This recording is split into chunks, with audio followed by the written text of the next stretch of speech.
যেভাবে প্রকাশ্যে দিবালোকে এই হত্যাকাণ্ডটি ঘটিয়েছে, এই হত্যাকাণ্ডটির মধ্য দিয়ে এটিকে বোঝানো হয়েছে যে সাংবাদিককে এইভাবে হত্যা করা যায় প্রকাশ্যে দিবালোকে। সুতরাং এখানে কেউ নিরাপদ নয়।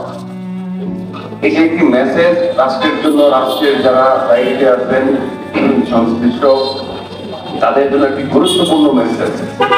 একজন সাংবাদিককে প্রকাশ্য দিবালোকে এইভাবে হত্যা করার মধ্য দিয়ে আমরা এটা স্পষ্ট এবং পরিষ্কার ভাষায় বলতে পারি যে রাষ্ট্রের চতুর্থ স্তম্ভ সাংবাদিকতা, সেই সাংবাদিকরা যেখানে নিরাপদ নয় সেখানে দেশের অন্য কোনো কমিটি বা কোনো মানুষ নিরাপদ নয়। সুতরাং এই বিষয়টিকে সর্বোচ্চ গুরুত্ব দিয়ে বিবেচনা করার জন্য, এই বিষয়টিকে এই মুহূর্তে সর্বোচ্চ গুরুত্ব দিয়ে এই বিষয়টি বিবেচনা করার জন্য আহ্বান জানাচ্ছি। চেয়েছিলাম নিরাপত্তা, দিলেন লাশ। বলেছিলেন সংস্কার, দিলেন রক্ত। আর কত? আমরা রাস্তায় দাঁড়িয়ে আপনাদের মানুষের জন্য কাজ করে যাব, বাসায় ফেরার পথে আমাদেরকে কুপিয়ে রক্তাক্ত করবেন, আমরা মৃত্যুর কোলে ঢলে পড়ব। ওই নিউজ আবার আমাদের পত্রিকায় ছাপাতে হবে, টিভিতে দেখাতে হবে, আর আপনারা বলবেন আপনারা কিন্তু নাটক, আমি কিন্তু রিয়েল। ধিক্কার জানাই, বলার ভাষা নেই, প্রতিবাদ জানাই।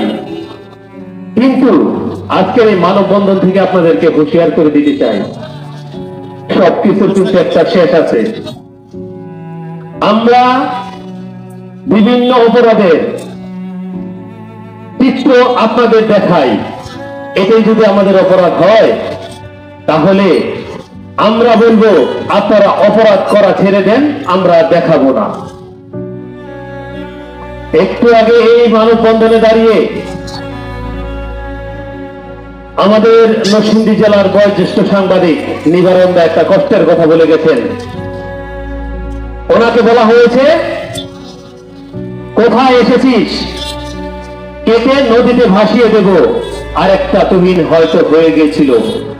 স্রষ্টা ওনার হায়াত রেখেছে, উনি নদীতে ভাসেন নাই। নতুবা এই মানববন্ধনে, আজকের এই মানববন্ধনের সাথে আজকে আমাদের নরসিংদীর জেলার সর্বশ্রেষ্ঠ সাংবাদিক এই নিবারণ দ্বারা মানববন্ধন আরেকটা হতো। আর আমরা এইখানে দাঁড়িয়ে হয়তোবা প্রতিবাদ একটা সভা করতাম, যার যার মতো চলে যেতাম। তুহিন মরে গিয়ে প্রমাণ করেছিল তুহিন কতটুকু সত্য। তুহিনের সত্য ছিল বলেই যে আপনারা তাকে হত্যা করেছিলেন। আপনাদের মেরুদণ্ড দুর্বল দেখেই তার উপর অস্ত্র দিয়ে আঘাত করেছিলেন। আপনাদের মেরুদণ্ড দুর্বল। আমি এই সাংবাদিক সমাজকে সাথে নিয়ে বলে দিতে চাই, আমার নরসিংদী জেলা তো সহ যদি আমার কোনো সাংবাদিক ভাইয়ের গায়ে আর ভবিষ্যতে কোনো হাত তোলে, যদি কোনো হত্যা স্বীকার করতে হয়, আমরা আমাদের লেখনীর মাধ্যমে ততটুকু করার আমরা ততটুকুই করব। এই ধরনের ফোন আমরা অবমাননা করি না যে এইভাবে নির্মম ব্যবস্থা করতে পারা হবে। সাংবাদিক ভাই আমাদের একসাথে কাজ করি, আমাদের প্রতিনিয়ত জীবনের ঝুঁকি নিয়ে আমাদের কাজগুলো করতে হয়।